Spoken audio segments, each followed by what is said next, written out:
right. Welcome back to Happy Hour with Heather and Guest, episode number 22. I'm that other dude, Andrew, and I've decided that I will embrace rocking the fedora that I have in most of my social media photos. This was a gift from my good pal, John Kralovich, who got the hat made for me from a Milner. So it's legitimately an original, one of a kind.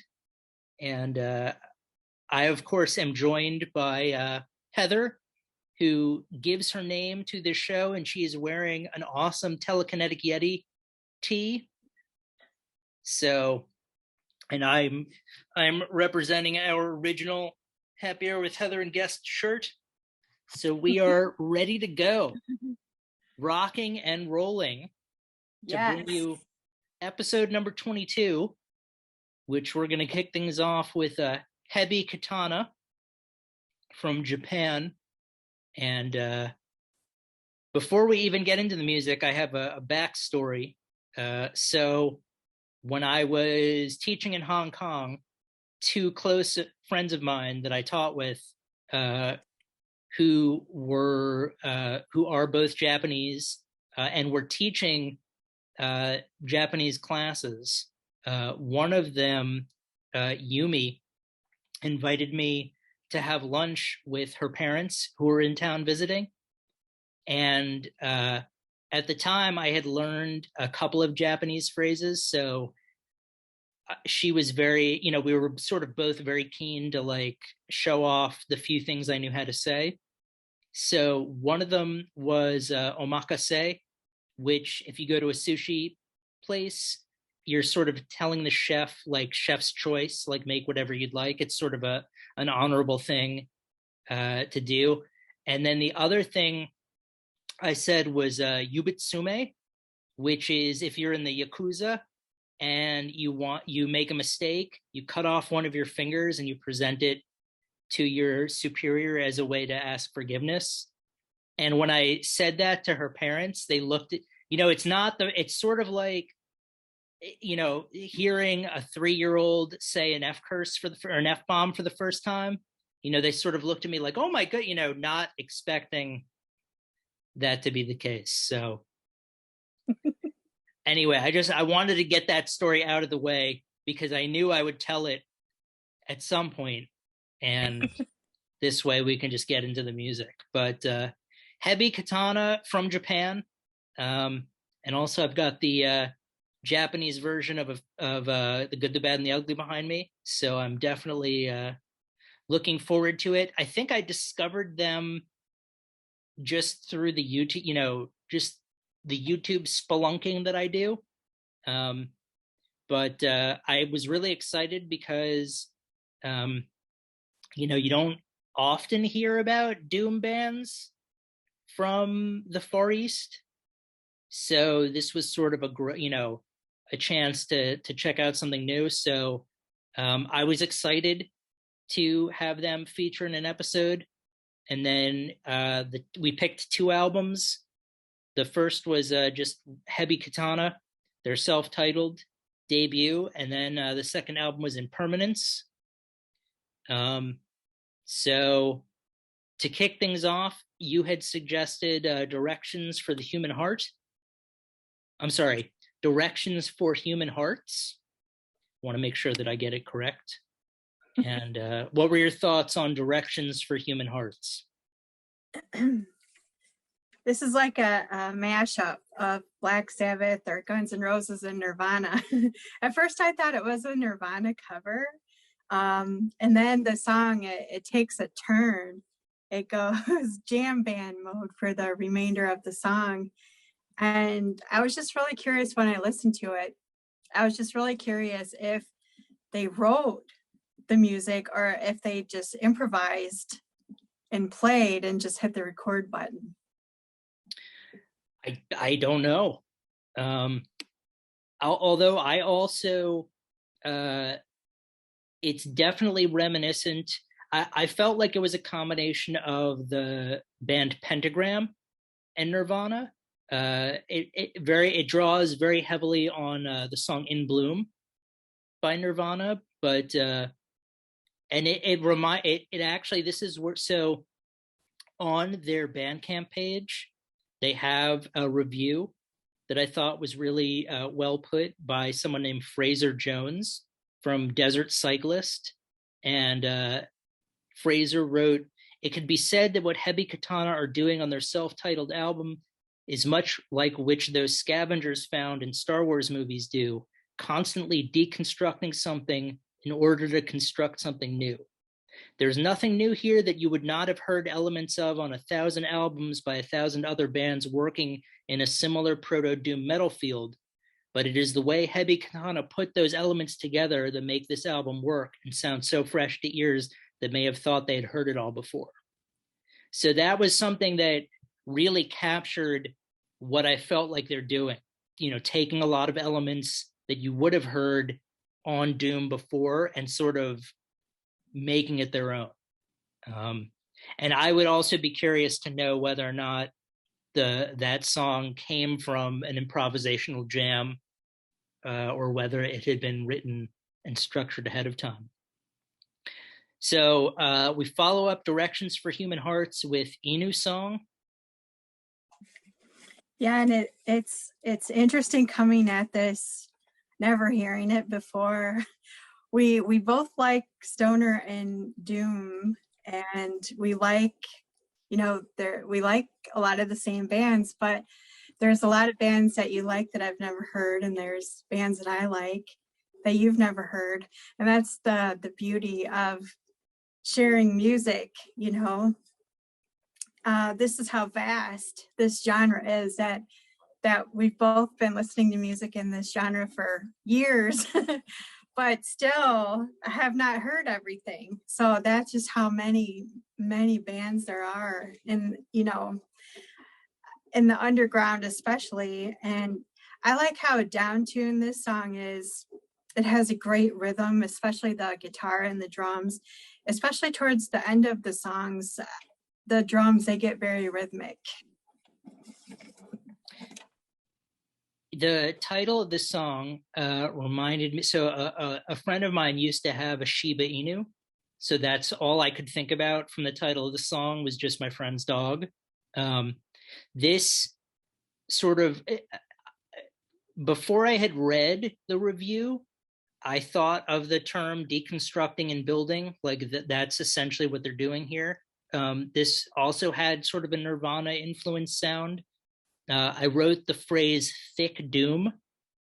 I don't know where I got that from, but listen to the song gave me the impression of, not that there's thin doom by any stretch, but I got the phrase thick doom. And then, the other two songs off this album were Struggle with a Lie, which I said was more of a bluesy, like they were starting to get bluesy doom in a way. So, sort of like how Black Sabbath began as a blues band called Earth. So a lot of their the first few albums sort of have more of a bluesy feel. I felt like here Hebi Katana was embracing the sort of the bluesy side of doom. I really like the guitar work in the song. It's a fun, hard rocking song with some awesome guitar riffs. I'm kind of a sucker for guitar riffs. So all I could think about was, show me the riffs, show me the riffs. Absolutely. And then the final song, Don't Know My Name. Again, more bluesy riffing.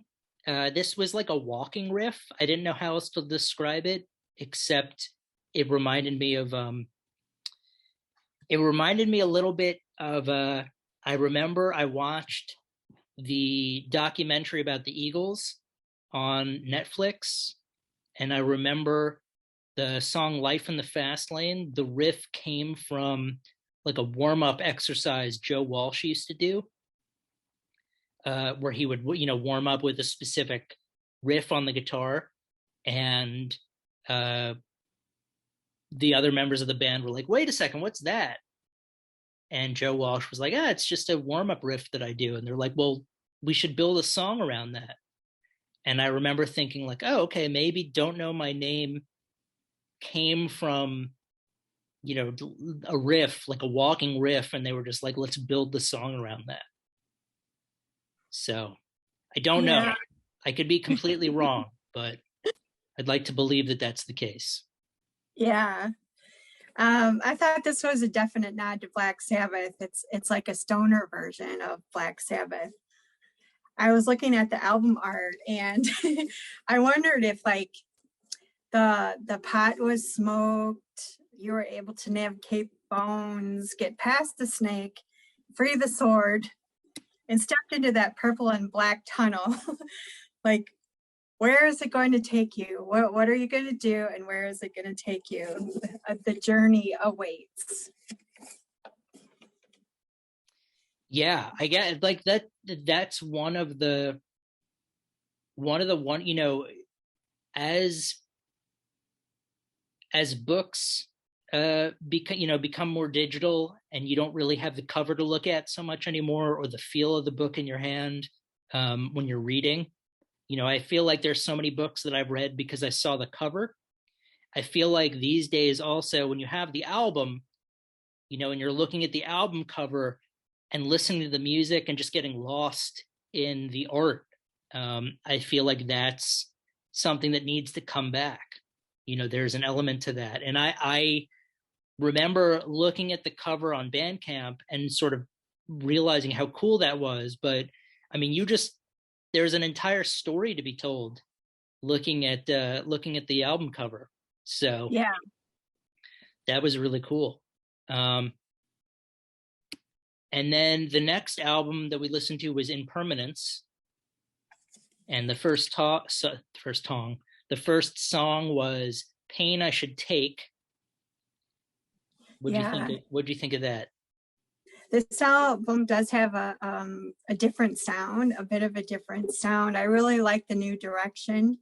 I saw some reviews that mentioned a 70s inspired sound, but to me it sounds more 80s, like an 80s hard rock inspired kind of bluesy hard rock sound with an edge, which I think would be where their Tokyo Samurai Doom slogan comes from. Could be. I enjoyed. I felt this album and a lot of the tracks on this album were all different tonally than the first album. This one reminded me very much of the song "Traveling Riverside Blues" by Led Zeppelin. The sort of almost like it was a slide guitar type feel to it. Whether or not they were actually playing with a slide, I don't know. But again, I felt like they were definitely growing or heading in a new direction that I really appreciated. So it was good to see that they weren't simply just recycling the previous album, but they were taking some risks. And yeah, definitely, I liked the first track, Pain I Should Take, and then the second track, Agua De Veda. Yeah, this is my favorite song. Has a great groove. There's some different percussion, maybe some synthesizer sounds, also some maracas or some type of a shaker. I'm a big fan of using non-traditional instruments in metal, and this song shows the band's range and how creative they can be. Yeah, I hadn't even thought of that. That's the beauty of working with you, is that you'll analyze things that I hadn't thought of, like the instruments or the lyrics in a lot of cases. This one, I said, again, tonally, this was the most psychedelic and spacey. This reminded me actually a little bit of the band that we listened to, The Machine, from the Netherlands, just in terms of the tone. But I liked so far how it's all been vastly different, just the sound. And yeah, I liked how this one embraced more of a psychedelic element. So, and then that brings us to You Don't Lie. I really like the pacing of this song. Also more great fuzzy riffs. The bass is more prominent. It seems like they really hit their stride here. A very well crafted song. I also wanted to mention that the album is Name Your Price on Bandcamp. So yeah, I think both the self-titled debut and this one are Name Your Price, and definitely worth picking up. I would say absolutely. I mean, for fans of Doom, this is a great contemporary band to keep your eye on. I think they've become universal, I think, within the last year in terms of people finding them from different countries, especially on YouTube. But I would definitely pick up these albums. And yeah, You Don't Lie. I again, tonally different from the other two songs. So it's really interesting that I feel like certain bands will find a sound and then they will just stick with like Motorhead has a specific formula that they just stick with, and they do it really well. And then other times bands will sort of make each track distinct. Sometimes, I guess rarely will you have someone who does both, because that's sort of hard to do. But I like the fact that on their sophomore album they're switching things up a little bit. So, and then that brings us to the final track that we were listening to, Running in My Vein. A bit on the softer side with acoustic guitar. It has a fast pace. There's a lot of song in 3 minutes, some different guitar sounds and effects. And I'm just really liking the creativity. Yeah, I not that this is new, but I wrote Different Tone again, and no distortion. So that was nice that they embraced the acoustic. Well, I don't know if it was acoustic, it just wasn't distorted. But yeah, I mean, definitely demonstrating much more of a varied approach this album, which I really appreciated. I think definitely you should pick up Hebi Katana and Impermanence, especially since they're Name Your Price on Bandcamp. But they're both great albums from an up and coming Doom band. And again, I'm always looking for contemporary Doom bands that I can replace other bands that aren't making, like Sir Lord Baltimore, for example, aren't going to be making new music. And I can only listen to their stuff so many times before I need to, switch them out in the playlist. So cool. Well, I'm glad you liked them. And yeah. And yeah, so then that brings us to Glass Divide, which was a band we were going to review from Connecticut. What are your thoughts on Glass Divide? And I forgot the name of the album. Well, what I listened to was their latest EP, which is called Worldburner. That's right.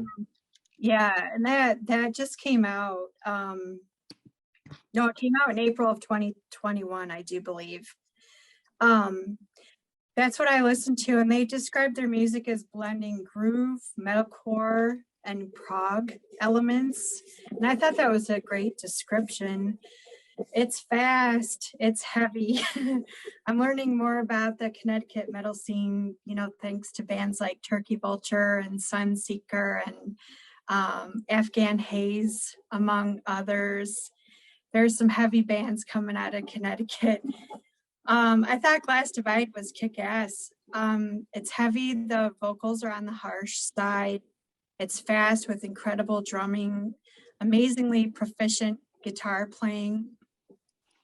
I really liked it a lot, and I proceeded to follow them on Bandcamp, YouTube, Twitter, Facebook, and Instagram.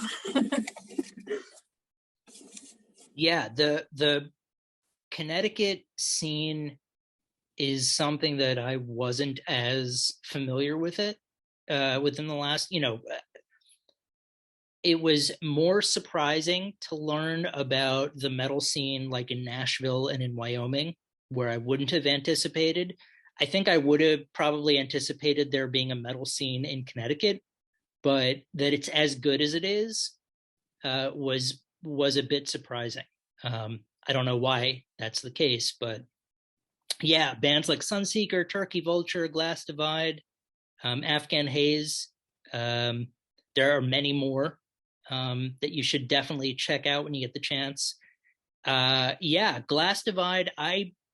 When I first started listening to it, bands that came to mind were like Drowning Pool and Disturbed, like that sort of, harsh vocal, really cool riff sort of delivery.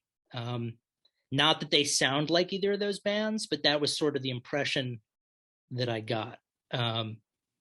So I would recommend definitely picking them up. They're, we spent the first 20 minutes of this show talking about a doom band from Japan. Glass Divide it plays very different music, but it's just as good.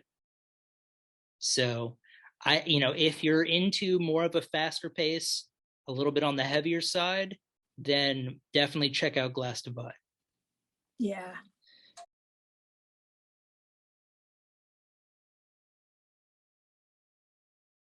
And then that brings us to our final band, Absent, which was, I guess, Lost Ark. Because I don't think they've put out a new album since 2018, so it's been 4 years. Yeah. But yeah, this was an album that I found a few years back on YouTube, and then I got the tracks because I thought they were really great. I think they're from Brazil, and it's really great sort of psychedelic doom. Some of the song titles are really provocative. Like, I was surprised to learn that my favorite track off the album is titled Urine.